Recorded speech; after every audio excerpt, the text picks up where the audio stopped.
Salut tout le monde, c'est Ayman et j'espère que vous allez bien.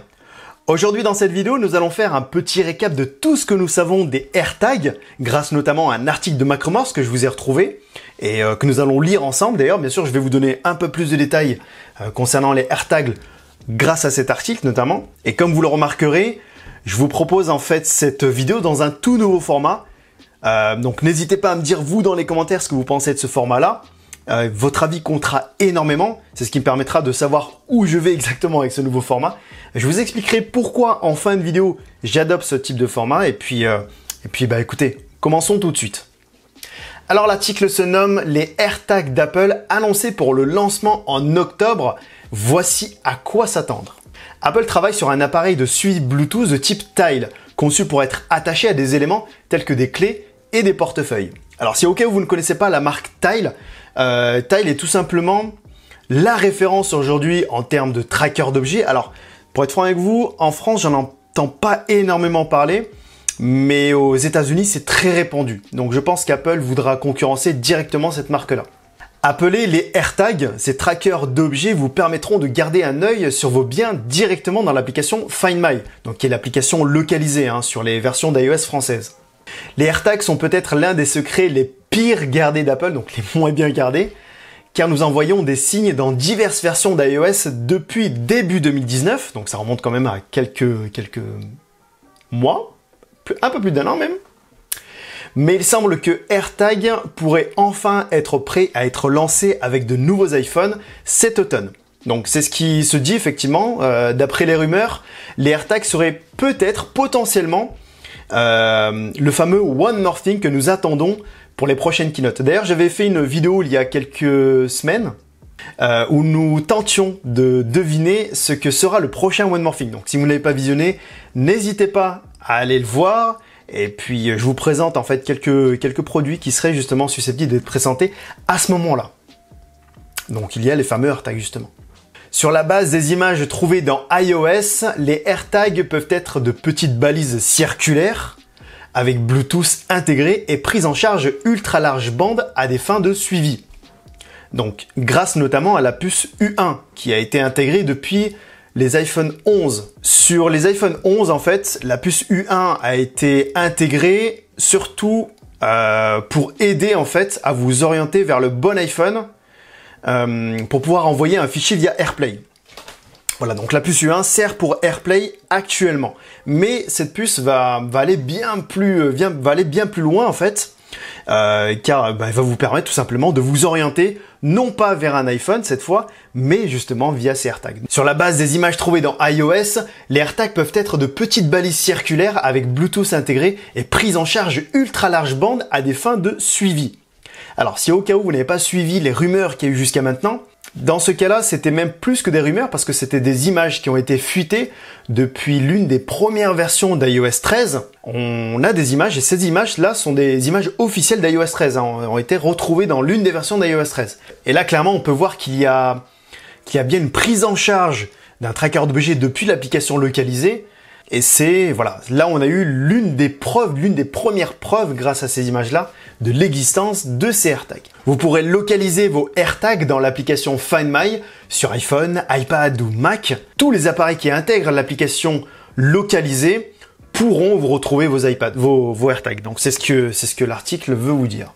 La prise en charge de l'ultra large bande est à noter car elle permettra aux iPhones dotés d'une puce U1, donc les iPhone 11, l'iPhone 11, l'iPhone 11 Pro et l'iPhone 11 Pro Max, de suivre le positionnement avec plus de précision que le Bluetooth seul. Voilà, donc comme je vous l'expliquais en fait, pour entrer un petit peu plus dans les détails, pour savoir un petit peu comment ça fonctionne, si ces AirTags devaient intégrer la puce U1, cette puce-là en fait va émettre des petites impulsions, mais vraiment très très courtes, mais à très longue distance. Et ces impulsions en fait pourront être détectées par votre iPhone, ce qui vous permettra de vous orienter vers votre objet que vous avez retrouvé. Par exemple vos clés, vous pourrez facilement vous orienter là-dessus. Cela dit, certaines rumeurs vont même un petit peu plus loin de ce côté-là, et je vous expliquerai juste après pourquoi. Si vous perdez vos clés sous le coussin du canapé, par exemple, l'iPhone devrait pouvoir vous y conduire directement. Et si c'est comme Tile, ça va même un petit peu plus loin, parce que vous pourrez même faire sonner vos AirTags de façon à pouvoir les entendre et forcément vous orienter plus facilement aussi. Je pense que la puce U1 sera utile si, admettons, vous perdez vos clés, votre sac à main, enfin peu importe, dans des endroits assez vastes où le son a du mal à arriver jusqu'à vous. Et là, à ce moment-là, ça peut être intéressant. Tile, par exemple, le permet. On peut faire sonner en fait ce tracker d'objets pour le retrouver comme ça plus facilement. Nous ne savons pas comment AirTag se fixera aux éléments, mais Apple peut utiliser des anneaux, donc avec un petit orifice, je pense, et puis accrocher un anneau pour les clés, par exemple, de l'adhésif ou une méthode similaire. La conception exacte n'est pas non plus connue pour le moment, mais les AirTags devraient être résistants à l'eau. C'est ce que propose Tile aussi. D'ailleurs, s'ils ne le proposent pas, ça serait dommage, parce que du coup, ça serait un retard par rapport à Tile, justement. Quant à la charge, les rumeurs sont mitigées. Les AirTags peuvent avoir une batterie CR2032, donc les petites piles rondes, remplaçables, ou ils peuvent comporter une batterie rechargeable qui fonctionne avec une rondelle de chargement de type Apple Watch. Et si effectivement ils intègrent une batterie avec une recharge à induction, ça donnera du coup un cachet supplémentaire pour le AirPower, qu'on devrait attendre aussi à ce moment-là. Il y a pas mal d'objets, de nouveaux objets Apple, de nouveaux appareils Apple qui devraient arriver. Donc j'ai bien hâte d'être à cette keynote pour en tout cas voir tout ça. Tout ce qui est perdu apparaîtra sur une carte Find My, donc localisée, c'est ce que nous avons actuellement. Je vais voir si je peux peut-être vous montrer à quoi ça ressemble.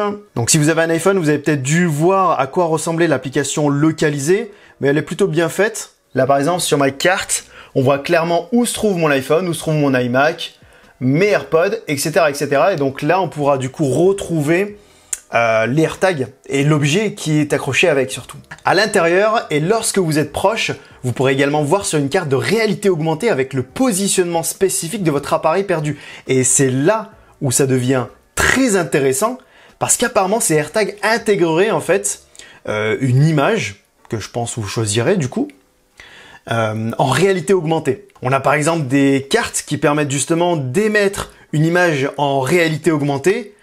Eh bien ces AirTags pourront le faire de façon à pouvoir le visionner directement sur votre iPhone et aussi être un petit peu plus précis sur la recherche. L'AirTag pourra également jouer un son lorsque vous êtes à proximité, donc c'est ce que je disais tout à l'heure, ce qui facilite encore plus la localisation de ce que vous recherchez. Il existe une fonctionnalité iOS 13 qui permet aux produits Apple de communiquer les uns avec les autres lorsqu'ils sont hors ligne, de sorte que votre iPhone perdu peut envoyer un ping à quelqu'un d'autre avec lequel il entre en contact, même sans connexion cellulaire, vous permettant de savoir où il se trouve. Cette même fonctionnalité pourrait venir au AirTag. Donc pour vous expliquer un peu plus en détail sur ce fonctionnement, aujourd'hui, quand vous perdez votre iPhone, même s'il est éteint, vous pourrez quand même le localiser et je vais vous expliquer comment. En fait, l'iPhone, s'il lui reste un petit peu de batterie bien sûr, quand il est éteint, il émettra, donc bien sûr il faudra le signaler comme étant un objet perdu, donc grâce à l'application localisée, sur laquelle vous pourrez avoir accès aussi depuis Internet, hein, pas obligé de passer par l'application, vous avez l'application localisée qui est disponible depuis iCloud.com. Il faudra juste vous connecter dessus et vous pourrez le localiser et agir à distance grâce à un navigateur seulement. Quand l'iPhone est éteint, en fait il émet un signal qui sera capté par les autres iPhones à proximité, sans forcément avoir besoin d'une autorisation. Et en fait, c'est cet iPhone, grâce à une connexion, qui fera remonter le signalement et vous permettra à vous de retrouver votre iPhone volé, perdu, mais surtout éteint. Et c'est là où c'est très fort, parce que si les AirTags seront dotés de cette même fonctionnalité, eh bien là, ça devient tout de suite très intéressant parce que ça simulerait, entre guillemets, une géolocalisation de votre objet perdu. Donc, plus besoin d'avoir un tracker GPS. Les AirTags sera largement suffisant, sachant que l'iPhone aujourd'hui est très répandu. Je parle de l'iPhone, mais c'est valable aussi sur les autres appareils Apple. Hein. Mais l'iPhone aujourd'hui est le produit Apple le plus répandu. Et c'est grâce à cela, en fait, qu'Apple, du coup, nous permettra de retrouver l'objet perdu en le localisant. Voilà, je suis quand même très curieux du prix, hein, parce que si les AirTags intègrent toutes ces fonctionnalités, ça risque de piquer. On a eu vent de quelques tarifs il y a quelques semaines, et on était aux alentours de 40 €, une quarantaine d'euros pour un seul AirTag, entre 40 et 50 € pour un seul AirTag. et entre 110 et 120 € pour un pack de 3. Nous pourrions voir les AirTags très bientôt, si l'on en croit la rumeur la plus récente du site japonais Mac Otakara. Mac Otakara pense qu'Apple organisera un événement en octobre qui verra le lancement des modèles de l'iPhone 12. Et oui les amis, ce sera cette fois pour octobre, d'après ce que j'ai pu voir aussi, donc via d'autres sources. Mais effectivement, il ne faudra pas s'attendre à la présentation des iPhone 12 ce mois-ci. Ça a été repoussé pour la raison qu'on connaît tous. Donc l'iPhone 12, l'Apple Watch, série 6 bien sûr, et les AirTags, et peut-être aussi d'autres objets. On verra bien. Et je vais même rajouter une dernière chose. Alors, j'avais commencé à parler des AirTags en avril dernier et c'était quasiment au lancement de la chaîne. Et dans cette vidéo, il y a un screen que j'avais retrouvé, un screen qui provient d'une vidéo publiée par Apple eux-mêmes. Et c'est une vidéo en fait qui vous proposait en fait un petit tuto pour savoir comment fonctionnait Find My, donc localisé. Et dans l'un des screens proposés dans cette vidéo, il y avait les mentions AirTag parce que la vidéo provenait justement de la chaîne d'Apple directement. Et c'est là où c'était drôle. Donc les AirTags existent bien, c'est sûr et certain. Après, quand est-ce qu'ils seront dévoilés, quand est-ce qu'ils seront présentés? Eh bien, en tout cas, moi je l'espère en octobre en même temps que les iPhones. Voilà. Après, cela dit, c'est vrai qu'on attend beaucoup d'objets. Il y avait aussi l'AirPower qu'on attendait. Après, il peut y avoir des surprises, hein. En tout cas, j'espère. J'attends à ce qu'il y ait des surprises. Malgré tout ce qu'on dénonce, j'attends à ce qu'il y ait des surprises. Et voilà pour ce petit récap de ces fameux AirTags. En tout cas, écoutez, j'espère que la vidéo vous aura plu. J'espère que ce nouveau format un peu plus direct vous aura plu. Et je vais vous expliquer pourquoi est-ce que j'adopte ce format-là. Il y a plusieurs raisons. Tout simplement par gain de temps. Aujourd'hui, je manque cruellement de temps pour vous proposer un contenu un peu plus régulier que ce que je voudrais. Parce qu'effectivement, j'ai énormément d'idées en tête. Et ça fait un petit moment que je n'ai pas proposé d'astuces, de tutos par exemple. Alors, ça me permettra de dégager un petit peu de temps pour vous proposer d'autres contenus que des rumeurs ou de l'actualité Apple. L'autre raison pour laquelle je vous propose aujourd'hui ce format-là, c'est tout simplement pour vous proposer dans un futur proche. Bon, écoutez, je vais vous le dire. En fait, j'aimerais tout simplement vous proposer un live pour passer la présentation de l'iPhone 12 et de l'Apple Watch aussi ensemble, tout simplement. Donc voilà, j'essaie aussi de m'habituer à certains logiciels parce que la mise en forme et l'exercice est complètement différent de ce que je propose habituellement sur la chaîne. Donc j'espère sincèrement que ce format-là vous plaît. Donc n'hésitez pas à me dire ce que vous en pensez dans les commentaires, que ce soit des bonnes critiques ou des mauvaises critiques. Je prendrai toutes les critiques en compte du moment où elles sont constructives. Voilà, donc n'hésitez pas à me dire vous ce que vous en pensez dans les commentaires. Et quant à moi, eh bien, écoutez, je vous dis à très bientôt et prenez tous soin de vous. Peace!